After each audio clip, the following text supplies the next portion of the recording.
বাংলাদেশ আওয়ামী লীগ ছাড়া গণতন্ত্র নির্বাচন সম্ভব না। আওয়ামী লীগ কিন্তু মরে যায়নি, আওয়ামী লীগকে শেষ করা সম্ভব না। আর কয়েক ঘন্টার মধ্যেই ডক্টর মোহাম্মদ ইউনূস ইউরোপ থেকে ঢাকায় অবতরণ করবেন। আমি তার নিরাপত্তার কথা ভেবে একটু বিচলিত বোধ করছি, কারণ শেখ হাসিনার নিয়োগকৃত গোয়েন্দা এবং শীর্ষ সেনা কর্মকর্তারা সবাই এখন স্বপদে বহাল আছেন। আমি সজীব ওয়াজেদ জয় বলছি।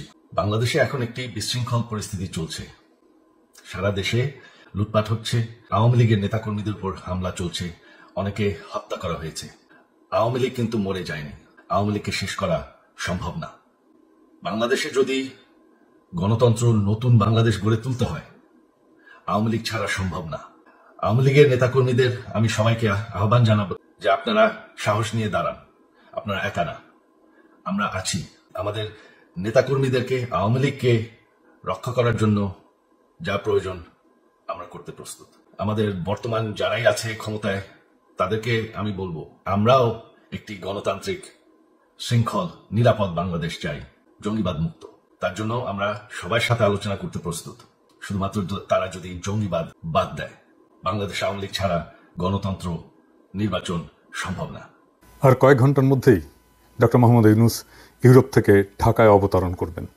আমি তার নিরাপত্তার কথা ভেবে একটু বিচলিত বোধ করছি, কারণ শেখ হাসিনার নিয়োগকৃত গোয়েন্দা এবং শীর্ষ সেনা কর্মকর্তারা সবাই এখন স্বপদে বহাল আছেন। এই লোকগুলো যে শুধু স্বৈরাচারী শেখ হাসিনার প্রতি সহানুভূতিশীল তাই নয়, একই সাথে এরা ইন্ডিয়ার খুবই অনুগত এবং বিশ্বস্ত অনুচর। বাংলাদেশ সেনাবাহিনীর সাথে সার্বক্ষণিক যোগাযোগ রয়েছে, এই বাক্যটি দেশটির পররাষ্ট্রমন্ত্রী জয়শঙ্কর সেই জন্যেই আস্থার সাথে বলতে পেরেছেন। ডিজিএফআইয়ের মহাপরিচালক মেজর জেনারেল হামিদ একজন খুবই ধূর্ত, নিষ্ঠুর, দুর্নীতিবাজ অফিসার। বিগত ৩ সপ্তাহ জুড়ে স্বৈরাচারী শেখ হাসিনা দেশের মানুষের উপরে যে হত্যাকাণ্ড চালিয়েছিল তার অন্যতম পরিকল্পনাকারী, উদ্যোক্তা এবং নির্দেশদাতা ছিলেন এই মেজর জেনারেল হামিদ। পতিত স্বৈরাচারের এত বড় দোসর হয়েও তিনি এখনও দেশের সবচেয়ে প্রভাবশালী গোয়েন্দা বাহিনীর মহাপরিচালক পদে দুর্দান্ত প্রতাপে বহাল থাকেন কিভাবে? যে ডিজিএফআইয়ের হেফাজত থেকে গুম হয়ে যাওয়া মানুষকে আয়নাঘর থেকে উদ্ধার করা হলো, সেই সংস্থার মহাপরিচালক এখন এই ঘাতক সংস্থা পরিচালনা করেন কোন শক্তিতে, কোন নৈতিকতায়, কোন বলে, কোন বৈধতায়? তার চাকরি থাকে কিভাবে? তিনি মুক্ত থাকেন কি করে? তাকে এখনই অ্যারেস্ট করুন। এমন অফিসারেরাই পুলিশে কর্মরত তাদের সমগোত্রীয় ঘাতকদেরকে ঢাকা ক্যান্টনমেন্ট সহ বিভিন্ন সেনানিবাসের নিরাপদ আশ্রয় দিয়ে রেখেছেন। পুলিশের IG Abdullah Mamun, commissioner Habib, SB প্রধান মুনির, অ্যাডিশনাল আইজি আতিক, বিপ্লব এই সহ ডজন কুমার কুখ্যাত খুনি গ্রেপ্তার এড়িয়ে আয়েসে ঢাকা ক্যান্টনমেন্টে অবস্থান করছেন। আমার কাছে খবর আছে, গণ অভ্যুত্থান এবং বিপ্লবের প্রারম্ভিক সাফল্যের পর শুরুতেই যে সমস্ত কর্মকর্তাকে চাকরিচ্যুত করে অ্যারেস্ট করার কথা, মেজর জেনারেল হামিদ তাদের মধ্যে অন্যতম। লোকটা সেনাপ্রধানের পূর্ণ আস্থা উপভোগ করে বহাল তবিয়তে ক্ষমতা ধরে রেখেছে। একই সাথে শোনা যাচ্ছে যে গণ অভ্যুত্থানে নেতৃত্বদানকারী ছাত্রদের সাথে অন্তর্বর্তীকালীন সরকারের রূপরেখা এবং কে প্রধান উপদেষ্টা, কারা কারা উপদেষ্টা হবেন সেসব বিষয় নিয়ে সমঝোতার নামে দর কষাকষি এবং নানা ক্রিয়া কৌশল অবলম্বন করছেন এই গোয়েন্দা প্রধান। অতি দ্রুত এই লোকটির বিরুদ্ধে ব্যবস্থা না হলে ডক্টর মোহাম্মদ ইউনূস সহ অন্তর্বর্তীকালীন সরকারের সকল সদস্যই অনিরাপদ থাকবেন। আয়নাঘর কারা বানিয়েছে? ডিজিএফআই তো। সেই আয়নাঘরের বন্দিরা যে একে একে ছাড়া পাচ্ছে সেটা কার কমান্ডে ছিল?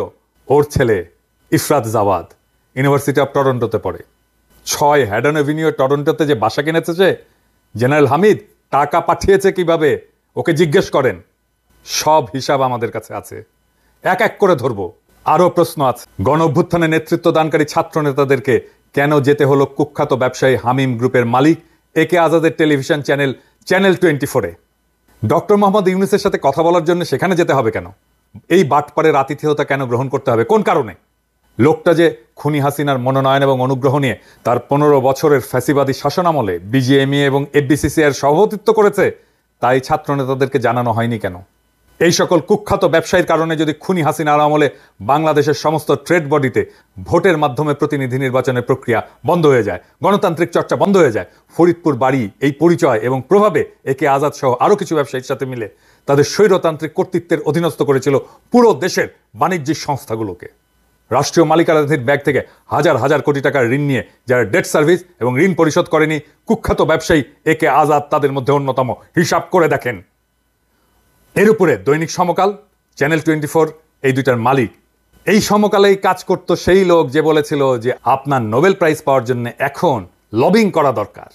আমরা নাম দিয়েছিলাম সমতেল, মনে আছে? তার মালিকানাধীন ফ্যাক্টরিগুলোতে শ্রমিকদেরকে ন্যায্য মজুরি দেওয়া হয় না, তাদের উপরে দমন পীড়ন চালানো হয় এবং বিভিন্ন গোয়েন্দা সংস্থাকে টাকা দিয়ে শ্রমিক নেতা হত্যার অভিযোগ আছে এর বিরুদ্ধে। দেশের সমস্ত বিরোধী দল যখন গত 7 জানুয়ারির ডামি নির্বাচন বয়কট করে, তখন এই ভদ্র মানুষের বেশধারী দুর্বৃত্ত আওয়ামী লীগের বিদ্রোহী প্রার্থী হিসেবে ফরিদপুর শহর থেকে নির্বাচিত হয়েছিল। তারপরেও একে আজাদের বিজয়ী হতে সাহায্য নিতে হয়েছিল ডিজিএফআই এর বর্তমান মহাপরিচালক মেজর জেনারেল হামিদের। আওয়ামী ফ্যাসিস্ট দুঃশাসনের সাথে ওতপ্রোতভাবে জড়িত এমন সব ব্যবসায়ীদের কাছে আন্দোলনকারী নতুন প্রজন্মকে নিয়ে যেতে হবে কেন? যেখানে আমরা মনে করি 2014, 2018, 2024-এ অনুষ্ঠিত জাতীয় সংসদের সকল নির্বাচন বাতিল করতে হবে এবং এতে জাল জালিয়াতি এবং বল প্রয়োগের মাধ্যমে যারা নির্বাচিত হয়েছিলেন তেমন সকল এমপিকে জেলে পুরতে হবে। এইবার আসেন, 1983 সালে স্পেশাল বিসিএস দিয়ে মুক্তিযোদ্ধা কোঠায় মুনসেফ হিসেবে সরকারি চাকরিতে যোগদান করে। কর্মজীবনের শুরু থেকে একজন সে চরিত্রহীন, দুর্নীতিগ্রস্ত, অযোগ্য বিচারক হিসেবে সর্বমহলে নিন্দিত, ঘৃণিত ব্যক্তি হিসেবে নিজেকে প্রতিষ্ঠা করে। কর্মজীবনে এমন এমন জায়গায় সে নিয়োগ নিত যেখানে ঘুষ খাওয়া যায় এবং উচ্চ মূল্যে রায় বিক্রি করা যায়। ওই রকম জায়গাগুলোতে বা স্টেশনগুলোতে ট্রান্সফার হয়ে প্রভূত বিত্ত বৈভবের মালিক হয়েছে এই চুপ্পু। বিচারকের চাকরি থেকে অবসরে যাওয়ার পরে দুর্নীতির মহারানী শেখ হাসিনা তাকে দুদকের কমিশনার পদে নিয়োগ দেয়। এইখানে তার কাজ ছিল চাঁদাবাজি করা, এবং চাঁদাবাজি করতো এই আইন মন্ত্রীর সাথে মিলে, হাসিনার আইন মন্ত্রীর সাথে মিলে। ওইখানে তার একমাত্র কাজ ছিল নানা পর্যায়ে ব্যবসায়ীদেরকে দুদকের তদন্ত জালে আবদ্ধ করে কোটি কোটি টাকা আদায় করা সব ব্যবসায়ীরা আমার কথার প্রমাণ দেবে। বিচারকদের মধ্যে ইন্ডিয়ান এজেন্ট হিসেবে কুখ্যাতি অর্জনকারী এই শাহাবুদ্দিন চুপ্পুকে চোরের রানী শেখ হাসিনা খুব পছন্দ করত। চাকরি জীবনের সকল পর্বে ফ্যাসিস্ট শাসক শেখ মুজিবের মেয়েকে নগদ টাকার বান্ডিল দিয়ে আসতো এই চুপ্পু। তাদের দুইজনের সম্পর্ক ছিল দুর্নীতির অর্থ ভাগাভাগি করার মতো গোপন এবং খুবই ঘনিষ্ঠ। সাংবিধানিক পদ দুদকের কমিশনার হিসেবে সে অবসরে গেলে কারাল রানী তাকে লুট করা ইসলামী ব্যাংকের ভাইস প্রেসিডেন্ট পদে নিয়োগের ব্যবস্থা করে। সেখানে বসে চুপ্পু সারাক্ষণই দেশ লুটকারী এস আলমের নির্দেশ অনুযায়ী সকল ধরনের অন্যায় কার্যক্রম পরিচালনা করত। এই লুটেরের সাথে তার চুরি বাটপাড়ির সম্পর্ক বিচারিক জীবন থেকে শুরু হলেও দুদকের কমিশনার হিসেবে চুপ্পু এই কুখ্যাত ব্যবসায়ীর অপরাধ কর্মের অন্যতম ঘনিষ্ঠ সহযোগী হয়ে ওঠে। তার নির্দেশ অনুযায়ী বিভিন্ন ব্যবসায়ীর উপরে তদন্ত শুরু করে চুপ্পু তাদের সম্পত্তি, বাড়ি, জমি, ব্যাংক বা কোম্পানির শেয়ার এস আলমের কাছে কম দামে বিক্রি করতে বাধ্য করত বাংলাদেশের সমস্ত ভিকটিম ব্যবসায়ী এর প্রমাণ দেবে। সফলভাবে অজস্র অপকর্ম সম্পন্ন করার পুরস্কার হিসেবে শেখ হাসিনা তার ব্যক্তিগত ব্যবসা বাণিজ্যের অন্যতম সহযোগী এস আলমের পরামর্শে চুপ্পুকে বাংলাদেশের রাষ্ট্রপতির আসনে বসায় দেয়। ফ্যাসিস্ট সরকারের পতনের পর এই পচা দেশের সেরা দুর্নীতিবাজ এবং ইন্ডিয়ান এজেন্ট শাহাবুদ্দিন চুপ্পুকে রাষ্ট্রপতি মেনে কাজ আগায় নিতে হবে বলে যে শিক্ষকেরা জ্ঞান দিচ্ছেন তারা নিশ্চয়ই হুঁশ হারায় ফেলছেন। এই চুপ্পু মুজিব বাহিনীর লোক, র ট্রেইনড লোক। মুজিব বাহিনীকে র ট্রেন করছে। বাংলাদেশের প্রেসিডেন্ট যাদেরকে বানাইছে হাসিনা সব কয়টা র ট্রেন্ড লোক। আব্দুল হামিদও র ট্রেন্ড লোক। এমন দাগি অপরাধীদেরকে রাষ্ট্রীয় গুরুত্বপূর্ণ পদ থেকে লাথি মেরে বের করে দিয়ে এদের বিচারের কাঠগড়ায় দাঁড় করাতে না পারলে এই গণ অভ্যুত্থান, বিপ্লব, শত শত শহীদের আত্মদান, অজস্র মানুষের অঙ্গহানি, অন্ধ হয়ে যাওয়া এবং অপরিসীম দুঃখ কষ্ট বৃথা যেতে বাধ্য হবে। পতিত সরকারের রাষ্ট্রপতি চুপ্পু, ডিজিএফআই এর মহাপরিচালক খুনি মেজর জেনারেল হামিদ এবং কুখ্যাত ব্যবসায়ী একে আজাদকে অন্তর্বর্তীকালীন সরকার গঠনের সকল প্রক্রিয়া থেকে দূরে সরায় দিতে হবে। তা না করতে পারলে এই তত্ত্বাবধায়ক সরকার ব্যর্থ হবে। এই বিপ্লবকে আর জন আকাঙ্ক্ষাকে ধারণ করতে পারবে না এই তত্ত্বাবধায়ক সরকার। আমরা চাই এই সরকার সফল হোক, আমাদের সমর্থন থাকবে, কিন্তু আমরা চাই না আওয়ামী লীগের হাতে অস্ত্র তুলে দিতে। আমরা চাই না আওয়ামী লীগ এটা বলুক এই সরকার ব্যর্থ হয়েছে। আমরা চিনি তারা হাসিনার অনুগ্রহ পেয়েছেন। আমরা জানি বাংলাদেশে ভারতের স্বার্থের ধারে কাছে দেখি বাঘের মতো ঝাঁপায় পড়বো আর কচ্ছপের মতো কামড়ায় ধরবো। ছাড়ন নাই। ইনকিলাব জিন্দাবাদ।